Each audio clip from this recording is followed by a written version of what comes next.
Hi అండి, అందరికీ నమస్కారం. ఇప్పుడు మనం వచ్చేసి ఇబ్రహీంపట్నం దగ్గర ఉన్న బుగ్గరామలింగేశ్వర స్వామి టెంపుల్లో ఉన్నాం. నిత్యం శివునికి అభిషేకం జరుగుతూనే ఉంటుంది.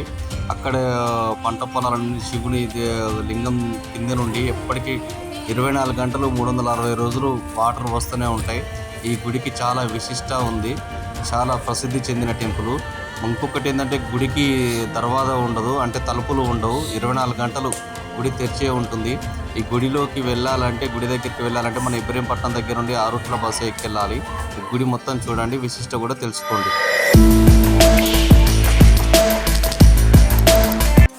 మన ఛానల్ సబ్స్క్రైబ్ చేసుకోండి, దయచేసి కామెంట్ పెట్టండి. మీరు కూడా ఎప్పుడన్నా పొయ్యి ఉంటే టెంపుల్ దగ్గరికి.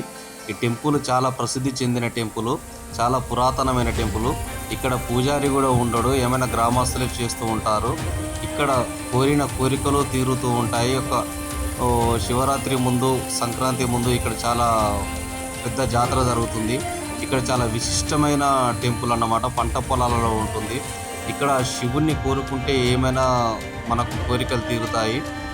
అలానే ఇక్కడ అమ్మవారి టెంపుల్ కూడా ఉంది. ఎట్లా అంటే ప్రతిరోజు 365 రోజులు గుడి తెరిచే ఉంటుంది. 365 రోజులు ఇక్కడ వాటర్ వస్తూనే ఉంటాయి కింది నుండి. అంటే చాలా మహిమగల టెంపుల్. ఇక్కడికి వెళ్ళాలంటే చాలా మనకు ఆ శివ ఆజ్ఞ లేనిదే శివ అయిన కుట్టదంటారు కదా. ఈ దేవుడు పిలిపించుంటే కానీ మనం అక్కడికి వెళ్ళాం. ఇక్కడ చూడండి, వాటర్ తెల్లగా ఉంటాయి, చాలా నీట్గా ఉంటాయి. ఆదివారం వానాకాలం వస్తే ఇక్కడ చాలా వాటర్ బాగా వెళ్తుందంట. గుడి కూడా, శివుడు కూడా కనపడకుండా. ఇక్కడ చూడండి, ఇక్కడ ఈ స్వామివారు నిలబడ్డ దగ్గరనే శివలింగం ఉంటుంది. ముందు ఒక శివలింగం ఉంటుంది, ఇక్కడ కూడా ఉంటుంది. ఇక్కడ నుండి వాటర్ ఇలా వస్తూనే ఉంటాయి అన్నమాట 365 రోజులు. ఆదివారం రోజు చాలా టూరిస్ట్ ప్లేస్ లాగా కూడా చాలామంది భక్తులు వస్తుంటారు. వివిధ మనకు పక్కన ఊర్లలో నుండి, సిటీలోకి వెళ్ళి కూడా వస్తారు. ఇక్కడ అన్నీ నడుస్తుంటాయి. ఇక్కడ మనకు ఆటోలు కూడా అందుబాటులో ఉంటాయి. ఇబ్రహీంపట్నంకి వచ్చి ఆరుట్ల రావాలి. నేను మ్యాప్ కూడా పెడతాను. నేను స్వామివారు ఇక్కడ గుడి గురించి కూడా మనకు చెప్తారు. ఇప్పుడు ఆయన చెప్పే ద్వారా మనం విందాం.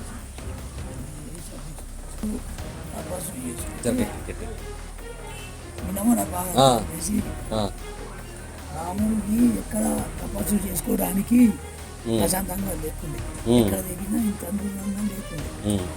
అయితే రాముడు ఏమంటుంది, అయితే ఇక్కడ బాగుందని చెప్పి ఇక్కడనే తపస్సు చేస్తున్నారు.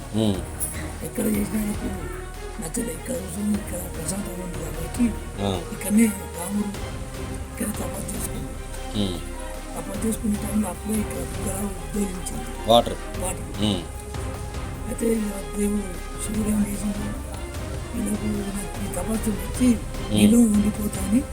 శివుడు అంటే నా ఒక్కనుంటే ఏం లాభము, నేను ఒక్కనే మొక్కుతా కదా, ఒక స్థానాలు పిలిచి ఉంటే సైన్యంగా పిలిచి ఉంటే అందరూ మొక్కుతారు అని చెప్పి, సరే అని చెప్పి అట్లనే అట్లా పిలిచింది. నేను చిన్న ఉన్నప్పటి నుంచి అట్లనే అట్లనే కలిసింది.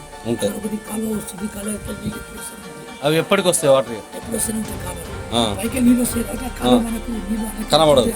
ఆ నీళ్ళు రాకుండా అందుకే కాలువకి ఎప్పుడు వస్తూనే ఉంటాయి. చిన్న బుగ్గలాగా ఉపయోగించారు.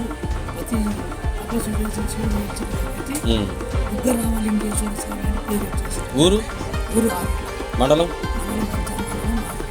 జిల్లా రంగారెడ్డి.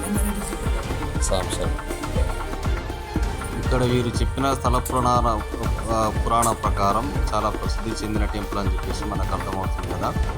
ఇలానే ఇక్కడ నుండి కొంచెం పైకి వెళ్తే రేణుకామాత టెంపుల్ ఉంటుంది. అక్కడ కూడా భక్తులు కోరికలు తీర్చే అమ్మవారు కొంగు బంగారంగా పిలిచే రేణుకామాత స్వయంభూగా నిలిచిన టెంపుల్ ఉంది. అక్కడికి కూడా వెళ్దాం మనం. ఇక్కడ ఎంతసేపు ఉన్నా కూడా మనకు అసలు అలసట అనేది రాదు. ఇక్కడ ప్రతి భక్తులకు కావాల్సిన సౌకర్యాలు అన్నీ ఉంటాయి. మేము మాల మీద ఉన్నాం కాబట్టి పక్కన అయ్యప్ప టెంపుల్ కూడా ఉంది, అక్కడికి కూడా వెళ్ళాం మేము. చూడండి, ఇది గుట్టపైకి వెళ్ళే దారి. పైకి వెళ్ళిన తర్వాత చాలా అందంగా కనబడుతూ ఉంటుంది. మనం గుట్టపైకి ఎక్కగానే గణపతి దేవుడు మనకు దర్శనమిస్తాడు. ఓం నమో విఘ్నేశ్వరాయ నమః. ఇక్కడ నుండి నవగ్రహాలు కూడా ఉంటాయి. అలానే పక్కకి వెళ్తే మనకు పోతులూరి వీరబ్రహ్మం గారి మఠం కూడా కడుతున్నారు ఒకటి. అక్కడ ఇంకా విగ్రహం పెట్టారు, కానీ అది చూడండి ఎంత అందంగా ఉందో. ఫ్యామిలీ తోటి వీకెండ్ టూర్ బాగా చేయొచ్చు. ఇక్కడ చాలా బాగుంటుంది.